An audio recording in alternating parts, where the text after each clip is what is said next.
Hello everyone, তোমরা সবাই কেমন আছো? আশা করি খুব ভালো আছো। আর আজকের ব্লগটা অনেকদিন পর শেয়ার করছি। এটা কিন্তু দুদিনের ব্লগ আছে। সকাল সকাল স্নান করে চলে গেছিলাম ছাদে। আজকে পুজোটা আগে দিয়ে তারপর সমস্ত কাজ করব ভেবে রেখেছি, নয়তো সারাদিন এই পুজো দিতে দিতে সেই দুপুর 2টো বেজে যায়। সংসারে যে প্রচুর কাজ আছে তেমনটা নয়, আসল কথা বাচ্চা রয়েছে তো, বাচ্চা থাকলে না সেভাবে তাড়াতাড়ি করে কাজ করা যায় না, নয়তো কম বেশি আস্তে আস্তে করে কাজ করলেই হয়। ওর জন্য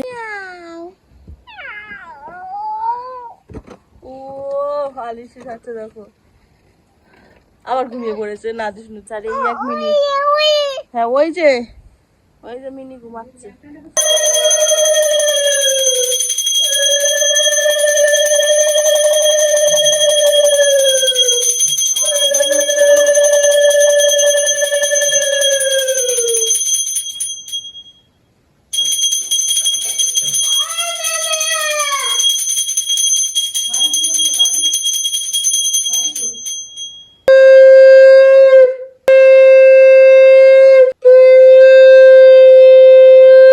ওপরে গোপুসোনাকে খেতে দিয়ে তারপরে নিচে আসলাম তুলসী তলায় জল ঢালতে। তো দেখো সকালবেলায় আমি কিন্তু গোপুসোনাকে একবার খেতে দিয়ে দিই, তারপর আবার দুপুরে দিই আর একবার রাত্রিবেলা দিই। আর এখন যেহেতু একটু শীত শীত ভাব রয়েছে, মানে গরম পড়ে গেছে বা রাতে একটু ঠান্ডা ঠান্ডা পড়ে, সেই জন্য গোপুসোনাকে একেবারে আমি সন্ধ্যেবেলাতেই ঘুম পাড়িয়ে দিই। নয়তো আগে গরমকালে 10টা বেজে যেত, কোনো কোনো সময় 9টাও বেজে যেত। তো শীতকালটা পুরো শীতকালেই কিন্তু আমি সন্ধ্যে 7টার মধ্যে গোপুসোনাকে ঘুম পাড়িয়ে দিতাম। তো দেখো এরপরে এবার থেকে দেরি করে গোপুসোনাকে ঘুম পাড়াবো, কারণ প্রচন্ড গরম, সেই জন্য। ছেলেকে ফল টল কেটে দিয়ে তারপর একটু বাইরের দিকে আসছিলাম, আর বাইরের দিকে এসে দেখি এই সিঁড়ির এই জায়গাটায় প্রচন্ড নোংরা জমে গেছে, মানে ঝাড় দেওয়া হয় আর তলাইগুলো ঢুকে যায়, ঠিকঠাক করে দেখাও যায় না।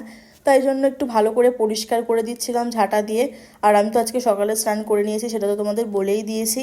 তো এরপরে আজকে সব কাজগুলো করব। আর বাসি বিছানাটাও আজকে না তোলা হয়নি, তাড়াতাড়ি করে ভাবলাম যে আগে স্নান করে গোপুসোনাকে খেতে দেবো, তারপরে সব কাজ করব। তো এই যে ইনডোর গাছটা দেখছো না, এগুলোকে হয়তো ইনডোর প্ল্যান্ট বলে থাকে। তো যাই হোক, আমি অতটা জানি না এই গাছটার নাম কি।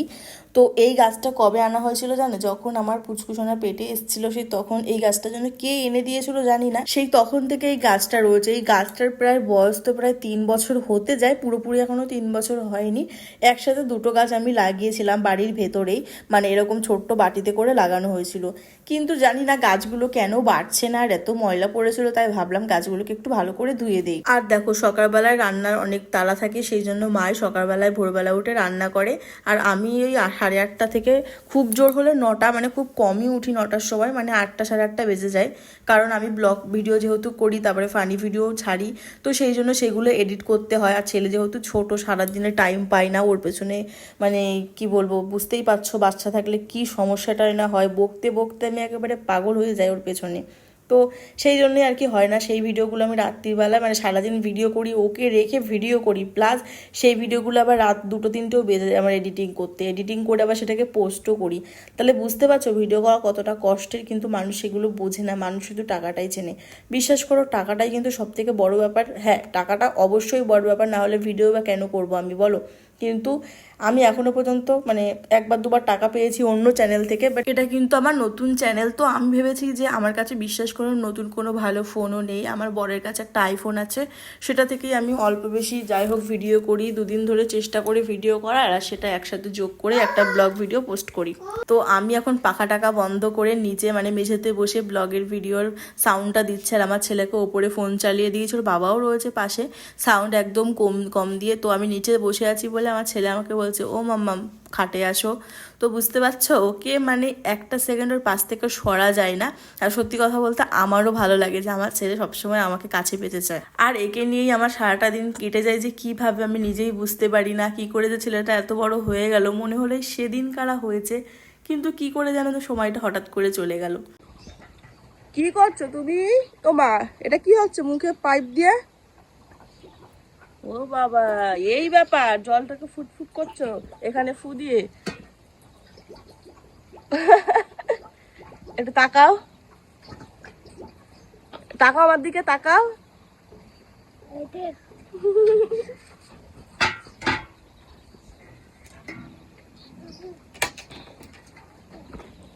এদিকে কি, এদিকে কি? এমা এমা, পাইপ দিয়ে খেলছো তো, ভালো হচ্ছিল তো।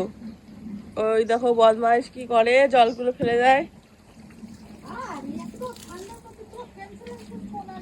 কেন বন্ধ করে দিয়েছিলাম তো?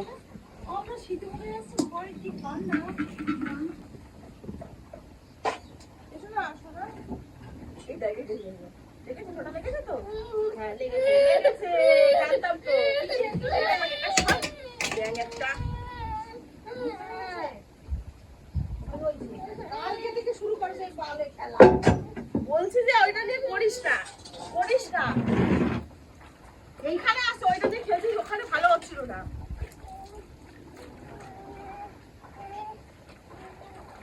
সর এদিকে সর। ভালো লাগে না, ভালো মুখে বলি ভালো লাগে না, যেই মার পরে সেই সেটা হয়ে যায়। ভেবেই নিয়েছে যে আমি মার খাবো তবেই করবো সবকিছু। একটু আগে কি বড় একটা দুর্ঘটনা হয়ে গেছে দেখো, ছেলে পাইপটা নিয়ে খেলছিল, ওর ওপর বসে চড়ার ভান করছিল, আর সেই দেখে আমি ভাবলাম তাড়াতাড়ি করে পাইপটা গিয়ে ফেলে দেবো। ও মা, তার আগেই দেখো ছেলেটার এরকম বড় একটা মানে আঘাত লেগে গেল। তো দেখতেই পেলে আমি প্রচণ্ড রেগে গেছিলাম। আমি বারণ করি কিন্তু শুনি না, ছোট মানুষ তো, ও কিছুতে বুঝতে চায় না। আর এখন তো বাচ্চারা এই জিনিসটা করবে, কিন্তু বিশ্বাস করে আমার ছেলের কিছু হয়ে গেলে না মানে আমার মাথা ঠিক থাকে না, আমার মনে হয় যে ওর ওপরে আরও ধরে একটু মারি, কিন্তু ছোট মানুষ তো সেই জন্য এখন খুব একটা কিছু বলি না। আর মা আমাকে বললো যে পুদিনার পাতা তুলতে, কারণ আজকে মা বাটবে পুদিনা পাতার সাথে ধনে পাতা, ধনে পাতার পুদিনা পাতার চাটনিটা কিন্তু হেভি লাগে।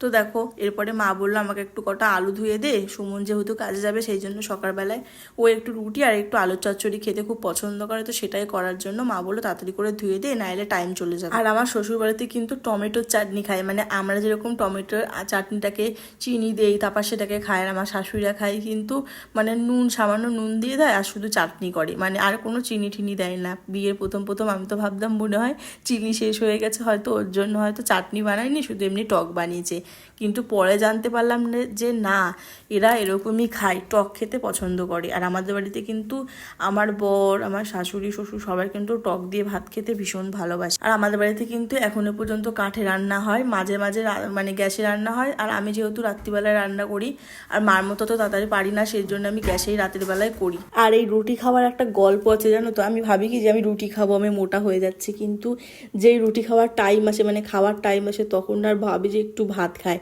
একদিন এরকমও হয়েছে যে আমি রুটি খেয়েছি রাত্রিবেলায় আর সারা রাত যেন না ঘুম আসেনি আমার, লাস্টে সেই সারা রাত শুধু উঠেছি আর জল খেয়েছি, জল খেয়ে খেয়ে সারাটা রাত কাটিয়েছি। পরের দিন উঠে তাড়াতাড়ি করে ভাত খেয়েছি, নয়তো যে আমার কি হতো। সুমন ওপরে স্নান করছে আর মা বললো তুই ভাতটা বেড়ে দে, নাইলে আবার গরম ভাত খেতেও দেরি হয়ে যাবে, সেই জন্য নিচে এসে ঝপাঝপ করে ছেলের আর ওর বাবার ভাতটা বেড়ে রাখলাম। আর আমি দেখছিলাম মা কি কি রান্না করেছে, এসে দেখি অল্প কিছু রান্না করেছে, বেশি কিছু এখনো রান্না হয়নি। আর এখন যা পরিস্থিতি হয়েছে, গ্যাস নেই, কিচ্ছু নেই, এই যুদ্ধের জন্য খুব প্রবলেমের মধ্যে পড়ছে মানুষ।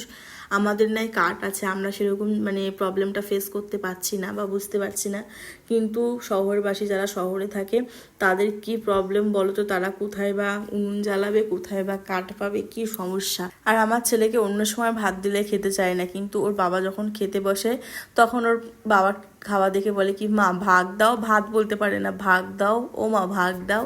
তো বিশ্বাস করো এই ছোট্ট ছোট্ট জিনিসগুলো এত ভালো লাগে, আর ওর কথা যেহেতু এখন স্পষ্ট মানে বলতে পারে না, সেই জন্য ওর কথাগুলো আরো ভালো লাগে। আর আমাদের আজকে রান্না হয়েছিল পটল আলু দিয়ে মাছ দিয়ে তরকারি, রুটি, আর মা যেন অপরে আরো কি কি করছিল, আর এই যে আলুর চচ্চড়িটা ও নিয়ে যাবে। আর তোমরা হয়তো ভাবতে পারো এ বাবা সারাদিন পরে এসে এখন বিছানা তুলছে, আসলে তোমাদের বললাম না আমার ফোনটা খারাপ, ফোনটা না খুব হ্যাং করে, সেই জন্য পরের দিনের একটু ব্লগ তোমাদের সাথে শেয়ার করে দিলাম।